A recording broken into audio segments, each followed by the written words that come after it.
What you think about.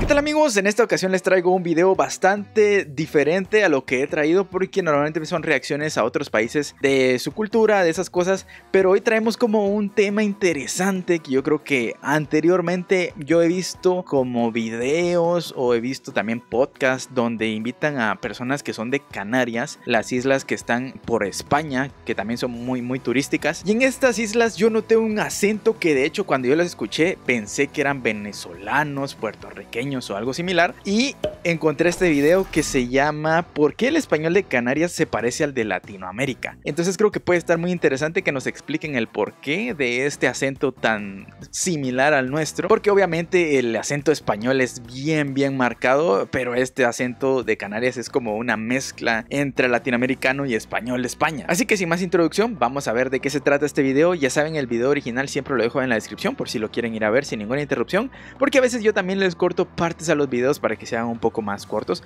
porque yo ando interrumpiendo a cada rato. Entonces vamos a ver de qué se trata, a ver qué onda. Acompañado en esta edición de la guía de viajes. ¿De dónde es esta persona?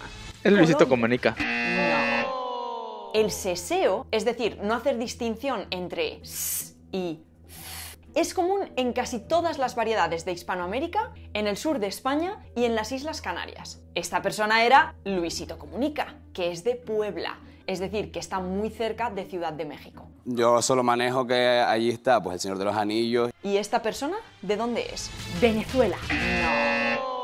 Aquí hemos escuchado cómo la S final se aspira. La aspiración de la S final es común en gran parte de Andalucía, Canarias y gran parte de la América hispanohablante. Esa persona era Don Patricio, que es de El Hierro, es decir, de las Islas Canarias. Me caes bien, considero que eres un alma pura. ¿Y esta persona de dónde es? ¿Barcelona? Muy bien, Dorotea. Aquí lo importante era la pronunciación de la S. Tiene una S claramente apicoalveolar, es decir, con la punta de la lengua, el ápice, en los alveolos, apicoalveolar, es decir, la punta de la lengua encima de los dientes. El resto de variedades del español tienen una S a la que podríamos llamar dental, es decir, colocando la lengua cerca de los dientes inferiores. Yo, por ejemplo, no la sé articular. Y esta persona era Auronplay, que es de Badalona, es decir, cerca de Barcelona. Hola, buenas tardes. Acabamos de ver que el español de España... Vale, pausa. Esto lo he dicho por el clickbait, pero Canarias también es España. Que el español del centro y norte de España es la variedad que más se diferencia del español que se habla en Canarias y en América. Y que en general todas las características del español de Andalucía las podemos encontrar también en el español de Canarias y de América. ¿Por qué? Porque a finales del siglo XV y principios del siglo XVI se conquista Canarias. Qui était au pouvoir à cette époque? Le roi catholique. ¿Qué dices? A ver, Dorotea, estoy haciendo una transición súper discreta a la publicidad. Aprovechando aquí voy a meter yo mi publicidad. Hago esta pequeña interrupción para que tú puedas darle like, suscribirse y todo lo que ustedes ya saben, para que YouTube comparta el video con más personas y también dejar tu comentario. Ustedes ya saben eso. También les dejo mis redes sociales y también les quiero contar que ahora hay un grupo de Telegram al cual ustedes pueden enviar su sugerencia. Si ustedes tienen algún video que digan, yo quiero que reacciones a este video, pueden hacerlo a través de este Telegram. Se lo voy a dejar en la descripción de este video. Ahí dice Telegram, le dan clic y pueden enviar la sugerencia que ustedes deseen, y si a mí me parece interesante, lo reaccionamos en algún futuro. Entonces, gracias, disculpen que los interrumpa, continúen viendo el video. A finales del siglo XV y principios del siglo XVI se conquista Canarias. ¿Quién estaba en este momento en el poder? Los Reyes Católicos. Y a los Reyes Católicos les encantaba el castellano. Así que en Canarias se implanta el castellano. La mayoría de personas que salieron desde la península hasta Canarias salían de puertos andaluces. Primero desde Sevilla y después también desde Cádiz. Espera un momento, porque sé que estás a punto de comentar. ¿Pero cómo van a salir desde Sevilla si en Sevilla no hay mar? ¡Qué bruta! Ya sé que en Sevilla no hay mar, pero sí hay un puerto fluvial muy importante y muy grande. Y sí, los primeros barcos salieron desde Sevilla. Así que ahora puedes comentar: gracias por hacerme un poquito más pedante.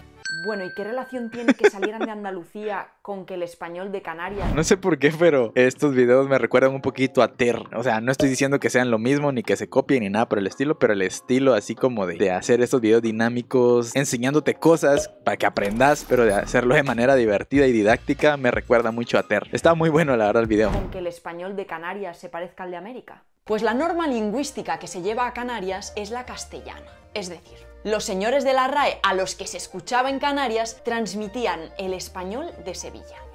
A lo largo del tiempo ha habido unos lugares que tenían más prestigio que otros, y las características lingüísticas de ese lugar eran las que valían. Es como si fueran las correctas desde un punto de vista académico. Por ejemplo, en la época medieval el prestigio idiomático lo tenía Toledo, porque en ese momento Toledo era la capital cultural y también es donde estaba la escuela de traductores. Es decir, que los textos más importantes de otras lenguas se traducían al español que se hablaba allí. Y claro, eso le daba muchísimo prestigio. Con el tiempo hubo también otros lugares de prestigio, como Madrid, que luego pasaría a ser la norma Madrid-Toledo, y Sevilla. Como la mayoría de la gente que llegaba a Canarias era de Andalucía o pasaba largas temporadas en Andalucía antes de partir a Canarias, la norma lingüística de estas personas era la de Sevilla. ¿Y cómo era la norma de Sevilla? Pues por ejemplo era seseante, es decir, que no se hace distinción entre los fonemas s y zanahoria en lugar de zanahoria. También se aspiraba la H que venía de una F latina y a veces la S implosiva. Estoy harta sería estoy harta. Estoy harta. La mayoría de Fs iniciales en latín pasaron a Hs en castellano. En latín teníamos fartus, por ejemplo, que no tiene nada que ver con fart en inglés. ¿Qué pasó a harto? Por cierto, la etimología de esta palabra es súper interesante. Si estamos hartos de algo, significa que ya estamos llenos. Puede ser en sentido metafórico, estoy harta de ti, en el sentido de que no te tolero más, o en sentido literal, como en la expresión ni harta vino. Ni harta vino, voy a ver las películas del Señor de los Anillos. Es que me duermo siempre. Este adjetivo viene del participio latino del verbo farcire, un verbo gastronómico que significa rellenar un alimento con otros. Pero de este verbo no solo tenemos el adjetivo harto o harta, sino también, atentos, otras palabras que no os imagináis, como por ejemplo, infarto. ¿Por qué? Pues porque se rellena una arteria con un coágulo. O también la palabra farsa. Esta palabra pasó al español del francés farce, que era una obra cómica y breve que se hacía en los intermedios de una obra de misterio, es decir, rellenaba los espacios. Con el tiempo adquirió el significado de una acción que se realiza para fingir algo, probablemente porque eso es una obra de teatro al fin y al cabo. Tiene una evolución en el significado muy similar al de la palabra hipócrita, que en un periodo significó actor y ahora es la persona que finge sentimientos contrarios a los que tiene realmente. Igual que hace un actor, ¿no? Oye, te estás yendo del foco, ¿eh? O sea que, digamos, esa pronunciación fue modificada. Por eso es que yo siempre he tenido dudas del por qué algunas palabras no tienen nada que ver con su origen. Como que decís, esta palabra viene de esta, que a lo mejor ni siquiera se parecen. No sé si ustedes han visto eso en los diccionarios, pero, por ejemplo, tal palabra viene de esta otra que no se parecen, pero de ahí viene. Eso es como la deformación que ha ido tomando con el tiempo. Supongo que por eso en lugar de fartus es harto. Entre las pronunciaciones, las deformaciones lingüísticas y todo lo que nosotros incluimos de nuestra cultura en cada palabra, supongo que con el tiempo se han transformado en eso y ahora es el español como lo conocemos. Muy interesante. Pero lo voy a reconducir de una forma muy inteligente. Hipócrita se escribe actualmente con H, pero esta H en la norma sevillana no se aspiraba porque no viene de una F latina, sino que viene del griego.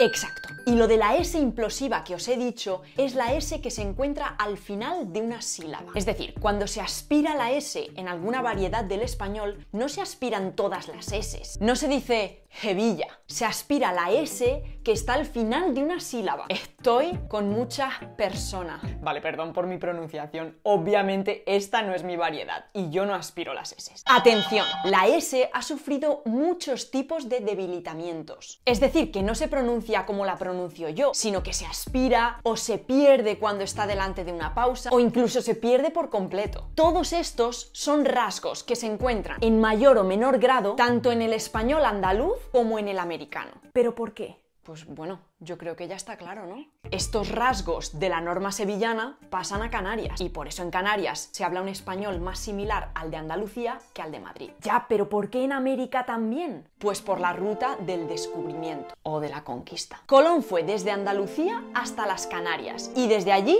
hasta las Antillas. Guananí, a la que cambiaron el nombre por San Salvador, Cuba, a la que Colón llamó Juana, por Juana la Loca, en honor a la hija de los reyes católicos. Colón era un auténtico pelota. Y la Española, lo que actualmente es Haití y República Dominicana. En estos tres lugares fue donde primero se asentaron los conquistadores y de allí fueron conquistando más territorios. Hacia el norte fue Hernán Cortés y hacia el sur Francisco Pizarro. Y así se formó una línea de... Ok, digamos que no es que la isla de Canarias se parezca al español de Latinoamérica, es que el español de Latinoamérica se parece al español de Canarias y Andalucía. Ok, eso tiene más sentido, la verdad. Es que al revés se me hacía bien ilógico, pero bueno, ahora ya tiene sentido. Muy bien, ahora ya entendí. Comunicación constante entre España y América. Una línea que suponía un intercambio lingüístico bidireccional. O sea, no solamente se iban pasando rasgos lingüísticos desde la península, Canarias, América, sino también desde América, pasando por las Canarias, hasta la península. Pero ¿por qué hay regiones en las que el español se parece más al de Canarias, otras regiones en las que se parece más al de Madrid y regiones que van a su bola y no se parecen a nada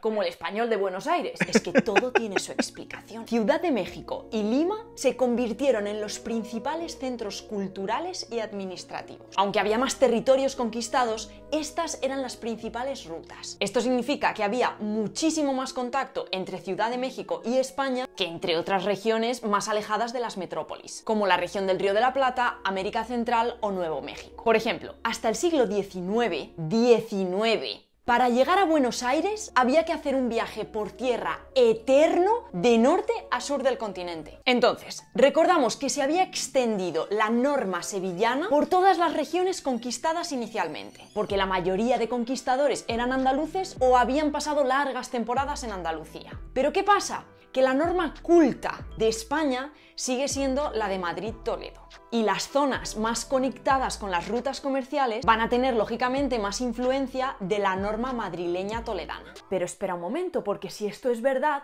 México y Perú no se harían. Que estas regiones hayan tenido mayor influencia de la norma castellana no significa que la hayan adoptado totalmente. Sin embargo, el español de estas regiones se parece muchísimo más que el de Venezuela, por ejemplo. En México, exceptuando en el extremo sur, en Perú, en Bolivia y en el Ecuador andino, se conserva la S a final de palabra igual que en el español del centro y norte de la península ibérica. Donde mejor podemos ver las regiones que estaban más aisladas de estas rutas de comunicación es en el uso de vos y de tú. Al principio era... Ok, a ver, aquí estoy un poquito hecho bolas. Entiendo que la S se omite o se junta en algunos acentos latinoamericanos, porque obviamente en el cubano ustedes han escuchado cómo omiten la S, en el salvadoreño, en el hondureño, en el argentino, y así como que omiten ciertas letras para juntarlas. Bueno, y en el chileno, que el chileno es tan rápido que creo que juntan todo en un sin... O sea, su teclado no tiene espacio.